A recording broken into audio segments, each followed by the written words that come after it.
And we're back just as promised. You're watching World Talks because every word matters. I'm your host, Claudia Czerwińska. Monday, we'll see EU leaders convene in Brussels to discuss a common strategy to shore up Europe's defense. The 27 EU leaders will discuss transatlantic relations and European defense with two major issues on top of the agenda: which military capabilities the EU should invest in and prioritize, and how to finance the development of these very capabilities. What will be the conclusion? Is there a division or an agreement when it comes to defense in the EU? And to have this conversation, joining me now is Roger Hilton, Defense and Security Research Fellow at the GLOBSEC. A very good morning. Thank you for joining me on the program. Dzień dobry, good morning. Dzień dobry. So do we know more on the agenda which is going to take the center stage when it comes to this meeting, which some call more informal? Well, I think, Claudia, you outlined the major issues about sort of what the priorities are, how they're going to finance it, and the capabilities. The meeting comes, I think, against a bit of a rattling weekend with President Trump putting tariffs on Canada, a NATO member. So I think it brings a lot more urgency to it, and I think it will expand at least sort of the thought-provoking and maybe the creativity in which defense ministers will be sitting down, or the leaders will be sitting down, about how they can solve this and have a realistic and actionable plan after today. Given the importance of this collaboration between those partners, those 27 partners, how do you envision the future of EU-NATO relations, especially now that there is this talk revolving around the involvement of the U.S. after Donald Trump taking office, as well as the 5% GDP spending? I think, like a lot of people reading the news, it's very easy in Europe to overreact and be quite worried about it. If we look at the basics of where we are right now, during the first Trump administration, I mean, he was complaining so much about the lack of defense spending. You have 23 of the 32 members hitting the 2%, which I think at the next NATO summit, they'll consider to be sort of the floor, not the ceiling. I think the EU is taking a much more active role. They've evolved quite a bit since the Ukraine war, especially with the European Peace Facility, in which they can finance weapons. They have a new defense commissioner who's able to sort of marshal resources and see it around. And I think also when going back to what I said about creativity, you've had 19 EU member states who have written the European Investment Bank saying you also need to get involved to help industry and provide resources, whether it's on dual use technologies, to expand production. So I think they're taking steps in the right direction, but I don't think this meeting that they have today will be the one-all solve-all mission, and then everything will be peachy afterwards. Considering this shift when it comes to foreign policy, when it comes to defense, in regards to the situation on the old continent, what steps do you think that the EU should actually decide upon in order to safeguard itself from any possible escalation here? Well, I mean, Claudia, how many times have we had this conversation or this moment where, Europe has been in a moment and they said we really need to get their act together. So this is not the first time they've been there. It's important not to sort of go in and out and try to duplicate or do things that they really shouldn't do. I think they should work towards some small steps, do what you can do on the European and on the member state level. For instance, military mobility, getting highways ready, preparing critical infrastructure. And as well, I think another issue is sort of talking to the population a lot more about the threat perception and what is at stake.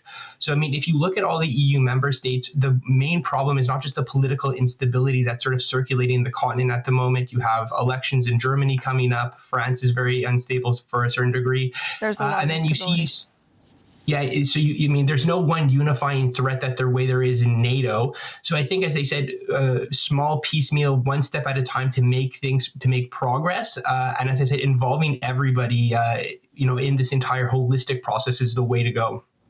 High Representative Kallas, she emphasized that, I quote, "We do not need a European army, but rather 27 European armies that are capable and can effectively work together to deter our rivals and defend Europe." Could you actually elaborate on the advantages of this approach by Ms. Kallas? Well, I think, her coming from Estonia, I think she understands the value of what NATO brings. The most important thing when you talk about defense and policy is the credibility of sort of the deterrence and if it will really work. And I think, as we've shown after 75 years of NATO, Article 5 still holds quite a bit of credibility via the adversaries.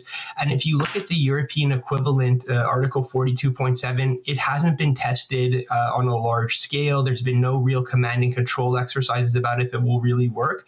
So I think there's a lot more more opportunities for the EU if they keep this national military perception.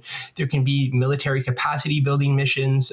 There can be opt-outs. It can be much more bespoke, and they can harness the will of a coalition of willing to want to do things, whether it's Operation Atlanta, which is the current EU anti-piracy mission going on. So I think it just gives them a lot more agility and flexibility as opposed to one large EU military. And as you know, here in the old world, who's going to control it? Who's going to defer to what? Who's going to get these positions? So this way, I think, is much more suitable given that against the backdrop you have NATO. As I mentioned before, there was this proposal by President Trump, a suggestion of sorts for NATO allies to increase their defense spending to 5% GDP. We've already heard some voices from the European representatives that oppose that idea, and we're going to jump into that in just a moment. But how do you, what's your opinion on this? How do you evaluate on this suggestion by Mr. Trump?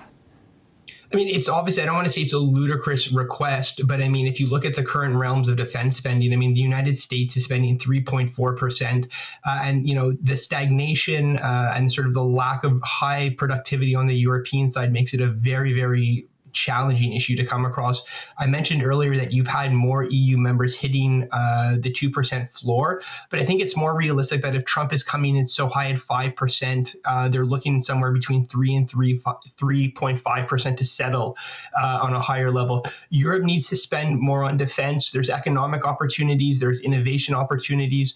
So as I said, I think he's just starting high to find a middle ground. But as I said, I mean, countries like I'm from with Canada or even Spain, which is at 1.3%, it is just not acceptable given the current international landscape to be spending that and relying on other countries, whether it's in the EU or NATO, for your defense. 5% GDP by Mr. Trump. Do you think that this could actually spell that Mr. Trump is actually planning significant withdrawal when it comes to U.S. funds in NATO? Look, I mean, we all need to be very creative and acknowledge that anything is possible. But one huge advantage they have is, the new NATO Secretary General Mark Rutte. He seems to be very adept at dealing with Mr. Trump. His name is the Trump Whisperer. He wants a big win. He wants the NATO summit in Prague to be all about sort of big victories and big news and big spending and how, the Europeans are stepping up and it's not at the expense of the taxpayers. So as I said, I mean, 5% is just unbelievably high. It seems unlikely that a lot of European countries can do it. Where you're sitting, Claudia, you have Poland spending 3.4% as a percentage of GDP. So as I said, I mean, I think if you can coalesce around this 3.5% number and have a vast majority, 27, 28 members around there, it might be palatable for him to say, look, the Europeans have stepped up, we're not relying on them, and we have other priorities to worry about. We've heard from German Defense Minister Boris Pistorius, and he, just as you did a second ago, he labeled that 5% target unrealistic and unnecessary. What do you think this signals when it comes to a player such as Germany here in the European Union and the defense minister actually stating that it's unnecessary? Well, of course, I mean, NATO is an alliance of countries, with shared values and are like-minded. So, I mean, they have to put a stick down and say, look, this is just unacceptable. You can't be, one country itself cannot be dictating unilaterally how much one needs to spend. It's not a victory, but the acknowledgement that countries such as Germany need to spend more is a victory. But as I said, if you look at the Draghi report or the Lametta report about sort of the lack of productivity and the stagnation, Europe is in itself in a real hard bind financially. You had Mark Rutte going to the EU Parliament, sort of saying that maybe welfare benefits or social welfare needs to come at the expense of defense spending. So the money's not going to come out of nowhere. Obviously, Europe has had a bit of a slow exit from the COVID pandemic in terms of its recovery. So it's one thing to throw numbers around, but as they say today, I mean, what is feasible, what is financially realistic, and how is government and private sector going to work together to sort of hit that 3%? And as I said, at least have the capabilities needed to defend itself. As we heard, one of the points on the agenda, especially when it comes to Poland, is seeking EU co-financing for the Eastern Shield Defense Project, a system of fortifications along the eastern border. Do you think that this cause will be supported, and is there going to be a talk of focusing certain financing in certain parts of Europe in order to safeguard them? Well, there's something to be said about sort of having this deterrence up front, right? I mean, one of the major issues that President Trump said was that if you're not spending the 2%, Russia have at them, will do anything for them. But at least by laying this down and sort of preemptively setting up installations and fortifications to deter from future attacks, it at least gives a little bit of negotiation room and a leg to stand on when you're talking to Trump national security officials, whether it's, the national security advisor himself or maybe Marco Rubio. So I do think it's a good investment. As I said, there is a lot of opportunity economically for Europe to get out of this malaise it's in with new jobs, innovation, lifting up small R&D companies or SMEs. So I think it's on the table. And the one thing that they shouldn't leave this meeting is taking anything off the table, saying that's not feasible. You can say it's difficult or it needs a little bit more work, but they should leave this meeting saying everything is on the table. And when there's a political will, Europe has shown that they can get a lot done, especially in crisis reaction or emergency reaction, as they did during the pandemic and the vaccine making. So, some very uncomfortable conversations to be had, but that's the time we're living in, Claudia. Thank you so much, Roger Hilton, joining me, Defense and Security Research Fellow from GLOBSEC. Pleasure to have you in the studio as always. All the best, everybody. Thank you. And so this would be all for now here on World Talks, but please do hold on and stay with us as Diana Sky is coming up with the latest news broadcast.